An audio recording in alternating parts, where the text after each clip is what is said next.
Quoi? On garde comme ça. Bon.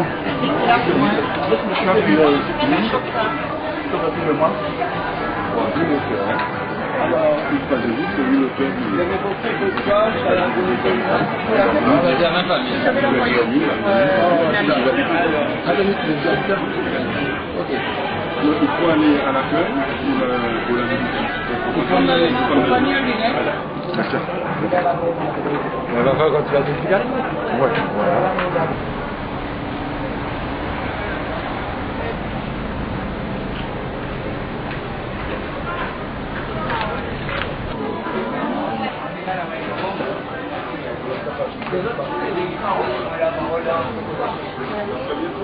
Pourquoi ces sujets?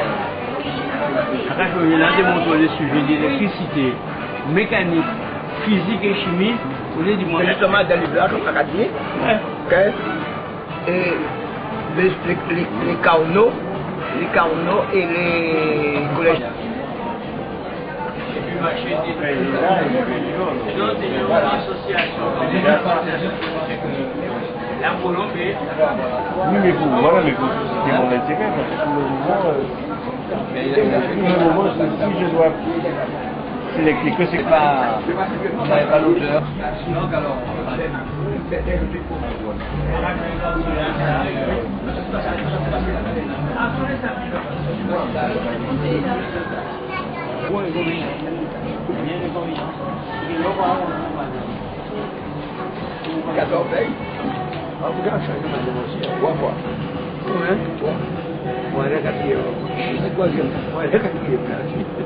non seulement le troisième, mais le troisième mariage.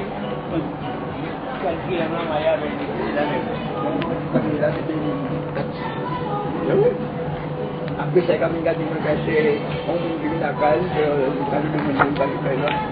depuis le monde du Sahel, depuis le monde du Sahel, comme dans le canyon en parlant des lettres. Qu'est-ce que voilà. Oui, la tante qui m'a donné un jour.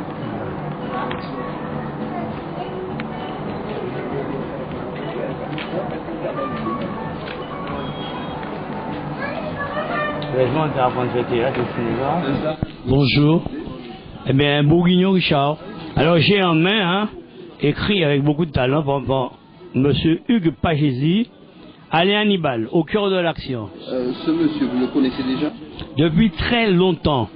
Et j'ai beaucoup admiré ses qualités, méconnues en Guadeloupe. Non, je l'ai connu d'abord parce qu'il a un grand passé en France. C'est pas comme nos petits journalistes, à la Niam là. C'est un journaliste de talent. Et je crois même au début, quand il est arrivé ici, il a été agressé en Guadeloupe. Et j'ai fait partie de ceux qui l'ont défendu. Parce qu'il faut qu'on respecte ces Guadeloupéens bourrés de talent. Justement, ce que vous savez déjà de cet homme. De cet homme? Mais il a un grand passé de journaliste. Il est en France, il a été dans des grandes radios. Et il est arrivé en Guadeloupe, il est arrivé pour faire beaucoup de choses. Et quand j'étais à la mairie du Lamentin, j'étais maire adjoint, nous avons eu l'occasion de travailler avec lui. Non déplace aux esprits chagrins, c'est un homme qui a des idées, mais des idées positives. Alors moi, personnellement, faut moi lire tête reposée, calmement, pendant ses vacances. Mais en réalité, devant piscine, à don chaise longue, avant bon petit apéritif au bord moi. Alors invitez aux autres personnes à découvrir ce livre. Mais bien sûr. Mais oui, c'est un peu, il n'est jamais trop tard pour bien faire, mais c'est une chose qui aurait dû être faite. Maintenant, ça devrait être une réitération de la valeur de cet homme-là. Eh bien, c'est une initiative des éditions Nestor et de la librairie Générale Jazor. Mais c'est quelque chose qui se fait périodiquement. Je crois que tous les samedis, il y a des rencontres littéraires ici. Et les auteurs viennent à la rencontre de leurs lecteurs et du public. Alors, nous présentons le livre, la biographie d'Alain Hannibal. Alain Hannibal au cœur de l'action. C'est quelqu'un que tout le monde connaît à travers son métier, à travers la télévision, à travers l'écriture. Mais ce que les gens ignorent, c'est comment s'est déroulée sa vie depuis sa naissance jusqu'à maintenant. Ça n'a pas été facile pour lui. Et malgré les difficultés qu'il a rencontrées, il a su devenir le personnage que l'on connaît. Nous répondons aux propositions qui nous sont faites. Si quelqu'un veut nous inviter, pas forcément une librairie, mais une maison de la culture, une bibliothèque, En général, nous répondons présent puisque nous considérons que ces rencontres sont nécessaires pour faire aimer la littérature à tout le monde. Donc c'est jusqu'à quelle date qu'on peut voir les signatures? Mais dès qu'on a des propositions, peu importe le moment de l'année, parce qu'un livre, ce n'est pas une denrée qui se gâte, hein. Un livre est toujours d'actualité. Donc maintenant, l'année prochaine, dans 2 ans, on répond présent. C'est bon. Alors, on voulait présenter un petit peu M. Alain Hannibal. Eh bien, il va le faire lui-même, parce que c'est son métier de présenter les autres, mais je pense qu'il doit pouvoir se présenter lui-même. Vous êtes assis à... Merci Hugues. Bonjour, ben voilà, comme on dit, le grand jour est arrivé. Hein. Nous sommes ici à la librairie Jazor, qu'on connaît fort bien, Pointe-à-Pitre. C'est un petit peu comme le temple de l'Olympia. Tout artiste qui se respecte passe toujours par les planchers, comme on dit, de l'artistique, de la littérature, de la culture. Et c'est avec une grande joie, non seulement que je partage également d'autres auteurs, hein, puisque j'ai également à côté de moi M. Yannick Matou, qui a écrit au Bel-Cito déjà deux préfaces, et j'ai également le plaisir de faire la connaissance également de notre auteur, M. Morvan. On parle bien sûr en ce moment des Jeux Olympiques. Son livre s'appelle Mes 2 étoiles, Mes 2 écoles et du quartier aux éditions Nestor. Alors, ben oui, ça y est, le bébé est là. Alors maintenant, ben, on s'occupe de faire cette grande découverte. Elle est Hannibal au cœur de l'action. Ben, Hugues Pagési, que l'on ne présente plus, c'est un grand journaliste, poète, écrivain. On connaît Cola, on connaît Becquet, on connaît Colombi, on connaît Hannibal au cœur de l'action et d'autres. Ben, aujourd'hui, c'est une façon de venir auprès des lecteurs, auprès des gens. On se déplace. Et pourquoi pas d'avoir ce livre, comme on dit, sur la table de son chevet. Mais vous savez, lorsqu'on vient au monde, hein, on ne choisit pas son métier au départ, hein. C'est une vie qui m'a permis aujourd'hui de pouvoir faire cette courroie de transmission, ce passage, hein, obligé.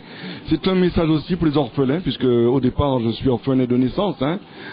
En plus, c'est un ouvrage qui permet une biographie quand même, hein, de son vivant. C'est quand même la moindre des choses. Souvent, on dit, mais qu'est-ce qu'il a fait? Qu'est-ce qu'on a laissé comme héritage? Ben, c'est pour toutes les personnes qui ont l'occasion de me côtoyer depuis de très longues années. Et puis, je suis toujours, comme on dit, au cœur de l'action.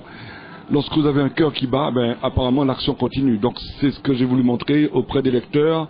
Et en même temps, Hugues Pagési, qui est aussi quand même celui qui m'a toujours suivi et qui montre aujourd'hui qu'on est capable de faire quelque chose, il suffit d'y croire. Et c'est la raison pour laquelle j'ai ce slogan, je suis jeune, je m'engage donc j'existe. C'est un message à toutes les personnes qui ont besoin d'un point de repère. Je serai, si vous voulez, cette pierre à l'édifice.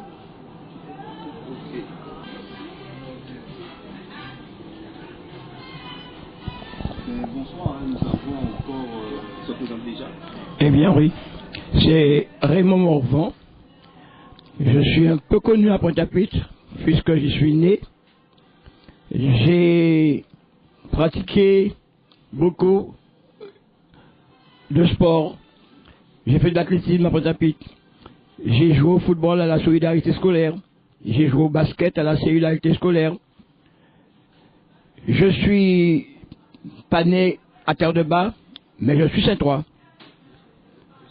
Et j'ai passé donc mes 18 premières années à Pointe-à-Pitre.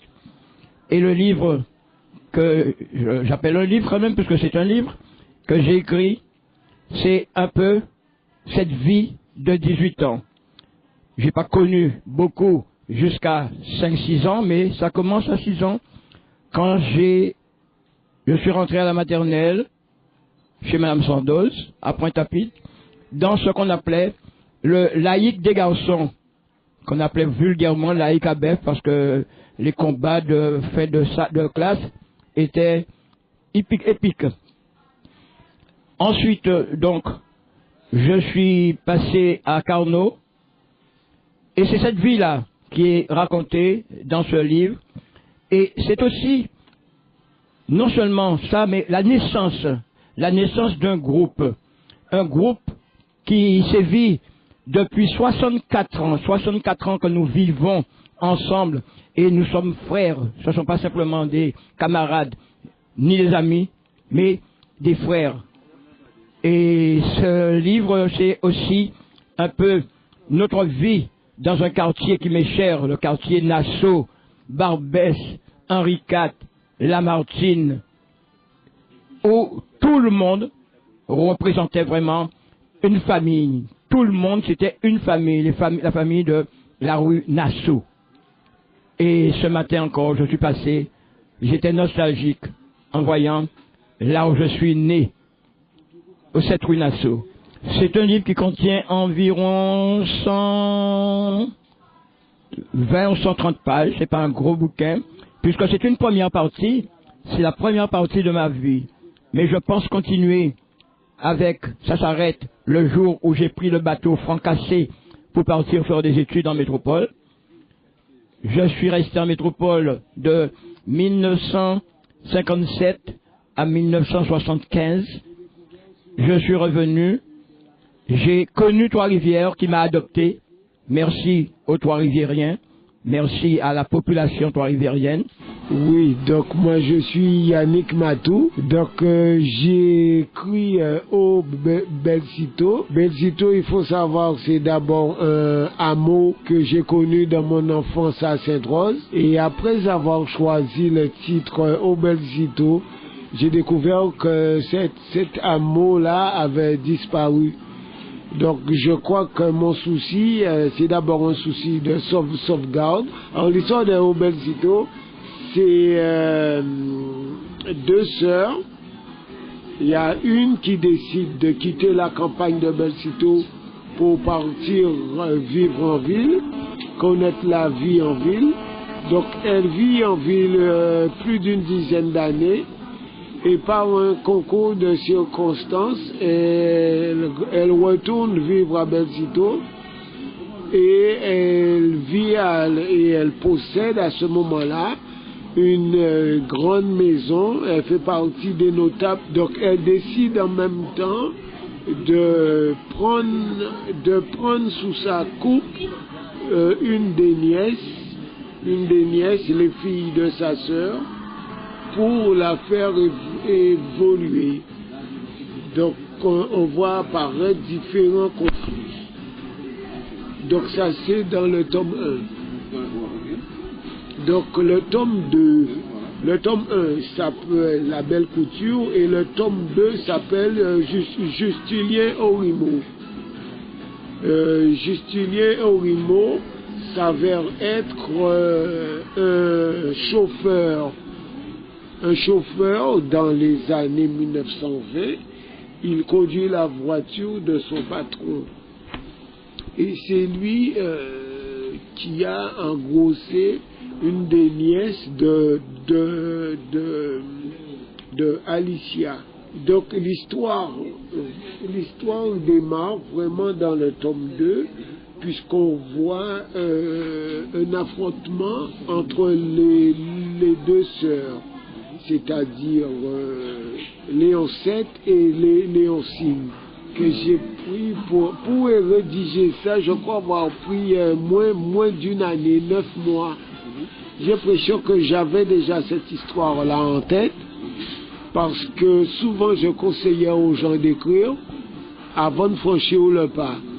Et donc au moment où j'ai démarré, je crois que l'histoire, mon souci c'était d'abord de cadrer l'histoire.